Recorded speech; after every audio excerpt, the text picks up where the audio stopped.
IT ವಿಚಾರಣೆಗೆ rocking star Yash ಹಾಜರಾಗಿದ್ದಾರೆ. ತಾಯಿ ಪುಷ್ಪಾ ಜೊತೆ ವಿಚಾರಣೆಗೆ ಯಶ್ ಈಗ ಹಾಜರಾಗಿದ್ದಾರೆ ಅನ್ನೋದಕ್ಕೆ ಸಂಬಂಧಪಟ್ಟಂತ ಮಾಹಿತಿ ನಮಗೆ ಸಿಗ್ತಾ ಇದೆ. ಬೆಂಗಳೂರಿನ ಕ್ವೀನ್ಸ್ ರಸ್ತೆಯಲ್ಲಿರುವಂತಹ ಐಟಿ ಕಚೇರಿ ಎದುರು ಯಶ್ ಹಾಜರಾಗಿದ್ದಾರೆ. ಐಟಿ ವಿಚಾರಣೆಗೆ ಇದೀಗ ರಾಕಿಂಗ್ ಸ್ಟಾರ್ ಯಶ್ ಹಾಜರಾಗಿದ್ದಾರೆ. ಜೊತೆಗೆ ಅವರ ತಾಯಿ ಪುಷ್ಪಾ ಕೂಡ ಐಟಿ ಕಚೇರಿಗೆ ಬಂದಿದ್ದಾರೆ. ಇವತ್ತು ಐಟಿ ಅಧಿಕಾರಿಗಳು 11:15 ಟೈಮ್ ಅನ್ನ ಕೊಟ್ಟಿದ್ರು. ಅದರಂತೆ ಇದೀಗ 11:15 ಎಕ್ಸಾಕ್ಟ್ ಆಗಿ ಐಟಿ ಕಚೇರಿಗೆ ಯಶ್ ಅವರ ತಾಯಿಯೊಂದಿಗೆ ಹಾಜರಾಗಿದ್ದಾರೆ ಅನ್ನೋದಕ್ಕೆ ಸಂಬಂಧಪಟ್ಟಂತ ಮಾಹಿತಿ ನಮಗೆ ಸಿಗ್ತಾ ಇದೆ. ಒಂದಷ್ಟು ವಿಚಾರಣೆಯನ್ನ ಐಟಿ ಅಧಿಕಾರಿಗಳು ಮಾಡ್ತಾರೆ. ಒಂದಷ್ಟು ಮಾಹಿತಿಗಳನ್ನ ಕೂಡ ಆಸ್ತಿಪಾಸ್ತಿ ಆಗಿರ್ಬೋದು, ಅವರ ಮನೆಯಲ್ಲಿ ಏನು ಸೂಕ್ತ ದಾಖಲೆಗಳು ಸಿಕ್ಕಿತ್ತೋ ಆ ದಾಖಲೆಗಳ ಬಗ್ಗೆ ಮಾಹಿತಿಯನ್ನ ಕಲೆ ಹಾಕುವಂತ ಸಾಧ್ಯತೆ ಇದೆ. ಅವ್ರು ಟೈಮ್ ಕೇಳಿದ್ರು, 2-3 ದಿನ ಟೈಮ್ ಬೇಕು ಅಂತ ಹೇಳಿ. ಬಟ್ ಇವತ್ತೇ ಈಗ ಐಟಿ ಅಧಿಕಾರಿಗಳ ವಿಚಾರಣೆಗೆ ಹಾಜರಾಗಿದ್ದಾರೆ. ಸಾಕಷ್ಟು ಪ್ರಶ್ನೆಗಳನ್ನ ಕೂಡ ಇವತ್ತು ಐಟಿ ಅಧಿಕಾರಿಗಳು ಕೇಳುವಂತ ಸಾಧ್ಯತೆ ಇದೆ. ಆ ಎಲ್ಲಾ ಪ್ರಶ್ನೆಗಳಿಗೂ ಕೂಡ ಯಶ್ ಇವಾಗ ಉತ್ತರವನ್ನ ಕೊಡಬೇಕಾಗುತ್ತೆ. ಈ ಬಗ್ಗೆ ಇನ್ನಷ್ಟು ಮಾಹಿತಿಯನ್ನ ಕೊಡ್ತಾರೆ ನಮ್ಮ ರಿಪೋರ್ಟರ್ ಮುರಳಿ. ಈಗ ಹಾಜರಾಗಿದ್ದಾರೆ. ಮುಂದೆ ಅಲ್ಲಿ ಐಟಿ ಅಧಿಕಾರಿಗಳು ಏನೆಲ್ಲ ಪ್ರಶ್ನೆಗಳನ್ನ ಕೇಳಬಹುದು ಅಂತ ಹೇಳಿ. ಯಶೋಧ, ಇವತ್ತು ದೊಡ್ಡ ಮಟ್ಟದ ವಿಚಾರಣೆ ಏನಿರಲ್ಲ. ಯಶ್ ಅವರಿಗೆ ಕೇವಲ ಅವತ್ತಿನ ರಿಕನ್ಫರ್ಮೇಶನ್ ಇತ್ತು. ರಿಕನ್ಫರ್ಮೇಶನ್ ಅವತ್ತಿನ ಹೇಳಿಕೆಗೆ ರಿಕನ್ಫರ್ಮೇಶನ್ ಇರುತ್ತೆ. ಸರಿಸುಮಾರು 2 ಗಂಟೆಗಳ ಕಾಲ ಅದರ ಬಗ್ಗೆ ವಿಚಾರಣೆ ಆಗುವಂಥದ್ದು. ಅದಕ್ಕೆ ಸಂಬಂಧಪಟ್ಟಂತೆ ಈಗ ಯಶ್ ಅವರ ಆಡಿಟರ್ ಕಚೇರಿ ಮೇಲೂ ಸಹ ಒಂದಷ್ಟು ದಾಳಿ ಆಗಿರುವಂಥದ್ದು ಮತ್ತು ದಾಖಲೆಗಳನ್ನು ಸಹ ವಶಪಡಿಸಿಕೊಂಡಿದ್ದಾರೆ. ಆ ಹಿನ್ನೆಲೆಯಲ್ಲಿ ವಿಚಾರಣೆಯ ಕಾಲ ಹೆಚ್ಚಾಗುವ ಸಾಧ್ಯತೆಗಳು ಕೂಡ ಇರುವಂಥದ್ದು. ಯಾಕಂದ್ರೆ ಬಸವರಾಜ್ ಅವರ ಕಚೇರಿಯಲ್ಲಿ ಯಾವ ರೀತಿಯ ದಾಖಲೆಗಳು ಸಿಕ್ಕಿದಾವೆ ಮತ್ತು ಯಾವ ರೀತಿಯ ಆಡಿಟಿಂಗ್ ಪತ್ರಗಳೇನಿತ್ತು, ಆ ಪತ್ರಗಳೇನಿಲ್ಲ, ಆ ಪತ್ರಗಳು ಯಾವ ರೀತಿ ಸಿಕ್ಕಿದಾವೆ ಅನ್ನೋದ್ರ ಬಗ್ಗೆ ಮಾಹಿತಿಯನ್ನ ಕಲೆ ಹಾಕಬೇಕು. ಕಲೆ ಹಾಕಿದ ನಂತರ ಐಟಿ ಅಧಿಕಾರಿಗಳು ಇನ್ನಷ್ಟು ದೊಡ್ಡ ವಿಚಾರಣೆಯನ್ನು ಸಹ ಮಾಡೋ ಸಾಧ್ಯತೆಗಳಿದಾವೆ. ಅಂದ್ರೆ ಪ್ರಸ್ತುತ ಪರಿಸ್ಥಿತಿಯಲ್ಲಿ ಇವತ್ತು ಸರಿಸುಮಾರು 2-3 ಗಂಟೆಗಳ ಕಾಲ ಅವ್ರನ್ನ ವಿಚಾರಣೆಗೊಳಪಡಿಸೋ ಸಾಧ್ಯತೆಗಳಿರುವಂತದ್ದು. ಯಶೋಧ, ಈಗ ಅವರ ಆಡಿಟರ್ ಬಸವರಾಜ್ ಕೂಡ ವಿಚಾರಣೆಗೆ ಹಾಜರಾಗಿದ್ದಾರೆ. ಹೇಗೆ? ಬಸವರಾಜ್ ಅವರು ವಿಚಾರಣೆಗೆ ಹಾಜರಾಗಿಲ್ಲ. ಕೇವಲ ಈಗ ಯಶ್ ಮತ್ತು ಅವರ ತಾಯಿ ಇಬ್ಬರು ಸಹ, ಪುಷ್ಪ ಅವರು ಸಹ ವಿಚಾರಣೆಗೆ ಹಾಜರಾಗಿರುವಂತದ್ದು. ಬಹುಶಃ ಬಸವರಾಜ್ ಅವರು ಕೂಡ ಇವತ್ತು ವಿಚಾರಣೆಗೆ ಹಾಜರಾಗ್ತಾರೆ. ಅಂದ್ರೆ ಇವತ್ತೇ ಅವರ ವಿಚಾರಣೆ ಸಹ ಇರುವಂತದ್ದು. ವಿಚಾರಣೆಗೆ ನೋಟಿಸ್ ಅನ್ನ ಕೊಟ್ಟಿರೋ ಹಿನ್ನೆಲೆಯಲ್ಲಿ ಇವತ್ತೇ ವಿಚಾರಣೆಗೆ ಹಾಜರಾಗುವ ಸಾಧ್ಯತೆಗಳು ಇರುವಂತದ್ದು. ಯಶೋಧ, ಮುರಳಿ, ನಿನ್ನೆ ಆಡಿಟರ್ ಮನೆಯಲ್ಲಿ ಒಂದಷ್ಟು ದಾಖಲೆಗಳು ಸಿಕ್ಕಿದಾವೆ ಅಂತ ಹೇಳಲಾಗ್ತಾ ಇದೆ. ಆ ದಾಖಲೆಗಳ ಬಗ್ಗೆಯೂ ಕೂಡ ಇವತ್ತು ಇವರನ್ನ ಪ್ರಶ್ನೆ ಮಾಡುವಂತ ಸಾಧ್ಯತೆ ಇದೆಯಾ, ಹೇಗೆ ಅಂತ ಹೇಳಿ?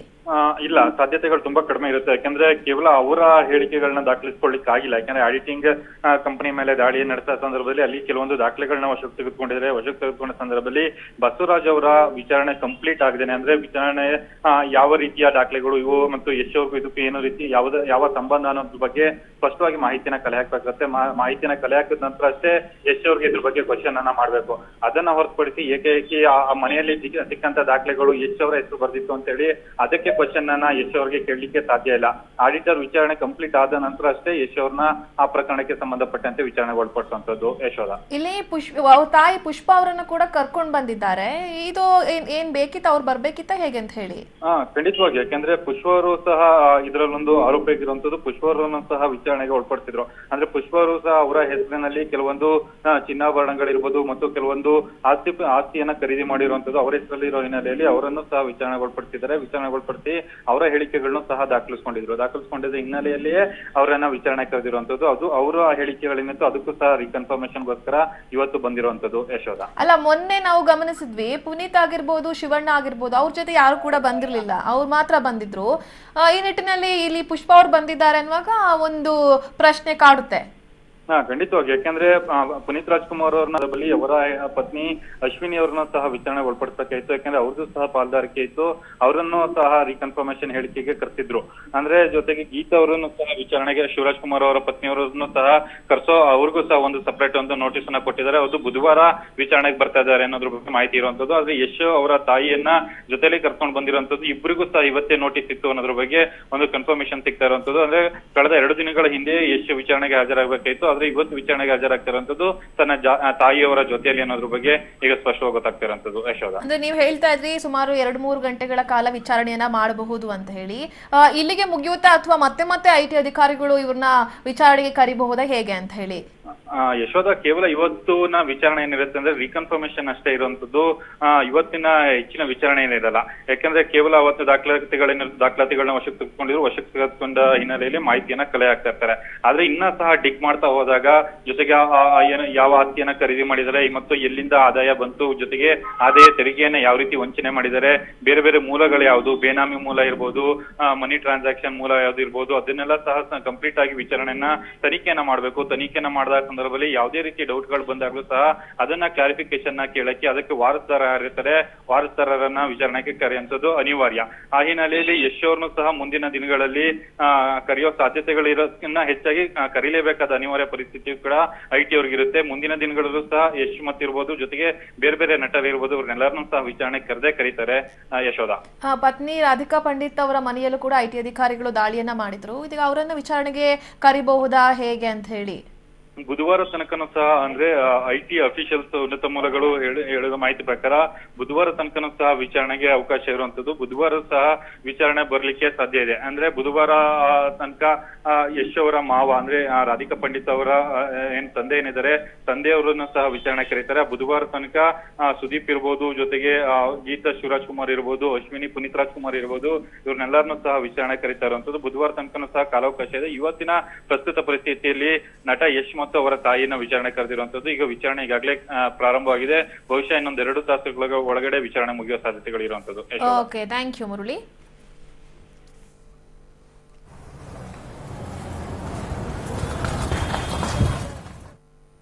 ಕರಾವಳಿ ಜನರಿಗೆ ಇದೀಗ ಆತಂಕ ಶುರುವಾಗಿದೆ. ಯಾಕಂತ ಹೇಳಿದ್ರೆ ಶಿವಮೊಗ್ಗದಲ್ಲಿ ಮಂಗನ ಜ್ವರದಿಂದ ಏನೆಲ್ಲ ಅನಾಹುತಗಳು ಆಯಿತು ಅಂತ ಗೊತ್ತಿರುವಂತ ವಿಚಾರ. ಇದೀಗ ಕರಾವಳಿಗೂ ಎಂಟ್ರಿ ಕೊಟ್ಟಿದ್ಯಾ ಹೇಗೆ ಅಂತ ಹೇಳಿ ಅಲ್ಲಿನ ಜನ ಭಯಭೀತರಾಗಿದ್ದಾರೆ. ಶಿವಮೊಗ್ಗ ಜಿಲ್ಲೆಯ ಮರಣ ಮೃದಂಗ ಬಾರಿಸಿರುವ ಮಂಗನ ಕಾಯಿಲೆ ಈಗ ಕರಾವಳಿಗೂ ಕೂಡ ಹಬ್ಬುವಂತ ಭೀತಿ ವ್ಯಕ್ತವಾಗ್ತಾ ಇದೆ. ಶಿವಮೊಗ್ಗ ಜಿಲ್ಲೆಗೆ ತಾಗಿಕೊಂಡಿರುವಂತಹ ಗ್ರಾಮಗಳಲ್ಲಿ ಮಂಗಗಳ ಶವ ಪತ್ತೆಯಾಗಿದೆ. ಶಿರೂರು ಮೇಲ್ಪಂಕ್ತಿ ಎಂಬಲ್ಲಿ 2 ಮಂಗಗಳ ಶವ ದೊರೆತಿದೆ.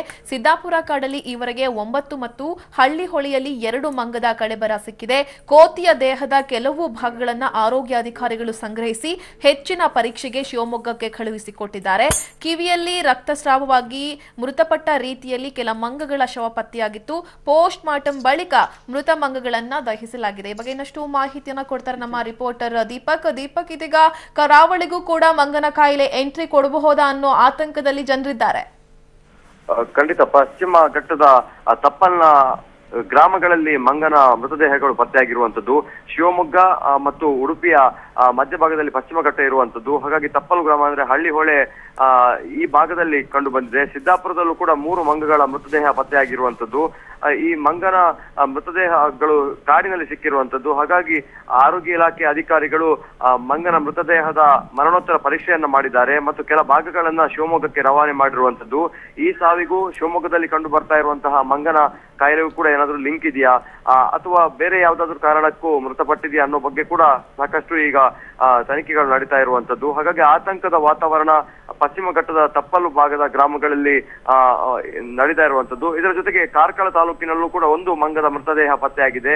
ಇದು ಕೂಡ ಅದರ ಲಿಂಕ್ ಅನ್ನೋ ಬಗ್ಗೆ ಕೂಡ ಆರೋಗ್ಯಾಧಿಕಾರಿಗಳು ಸದ್ಯಕ್ಕೆ ತಪಾಸಣೆಯನ್ನ ಮಾಡ್ತಾ ಇರುವಂತದ್ದು. ಯಶೋಧ, ಜಿಲ್ಲಾಡಳಿತ ಯಾವ ರೀತಿಯ ಅಲರ್ಟ್ ತೆಗೆದುಕೊಂಡಿದೆ ಅಂತ ಹೇಳಿ, ಯಾಕಂತ ಹೇಳಿದ್ರೆ ಮತ್ತೆ ಹಬ್ಬಬಾರದು, ಸಮಸ್ಯೆಗಳು ಸೃಷ್ಟಿಯಾಗಬಹುದು ಈ ನಿಟ್ಟಿನಲ್ಲಿ. ಖಂಡಿತ ಜಿಲ್ಲಾಡಳಿತಕ್ಕೂ ಕೂಡ ಈ ಬಗ್ಗೆ ಮಾಹಿತಿ ಸಿಕ್ಕಿದೆ. ಕಳೆದ 2 ದಿವಸಗಳ ಬೆಳವಣಿಗೆ ಇದು. ಅದರ ಜೊತೆಗೆ ಮಣಿಪಾಲ ಆಸ್ಪತ್ರೆಯಲ್ಲೂ ಕೂಡ ಸುಮಾರು 50ಕ್ಕಿಂತಲೂ ಹೆಚ್ಚು ಪ್ರಕರಣಗಳು ಅಂದ್ರೆ ಈ ಮಲೆನಾಡಿನಿಂದ ಬಂದಂತಹ ಪೇಷಂಟ್ಗಳು ದಾಖಲಾಗಿರುವಂತದ್ದು. ಆ ಬಗ್ಗೆ ಕೂಡ ನಿಗಾ ವಹಿಸಿದ್ದಾರೆ. ಮತ್ತು ಯಾವ ಗ್ರಾಮಗಳಲ್ಲಿ ಮಂಗಗಳ ಶವ ಸಿಕ್ಕಿದೆ ಆ ಭಾಗಕ್ಕೂ ಕೂಡ ಆರೋಗ್ಯಾಧಿಕಾರಿಗಳು ಭೇಟಿ ಕೊಟ್ಟಿರುವಂತದ್ದು. ಇನ್ನು ಕೂಡ ಈ ಮಂಗಗಳ ಸಾವಿಗೆ ಕಾರಣ ಏನು ಅನ್ನೋದು ಪ್ರೂವ್ ಆಗಿಲ್ಲ.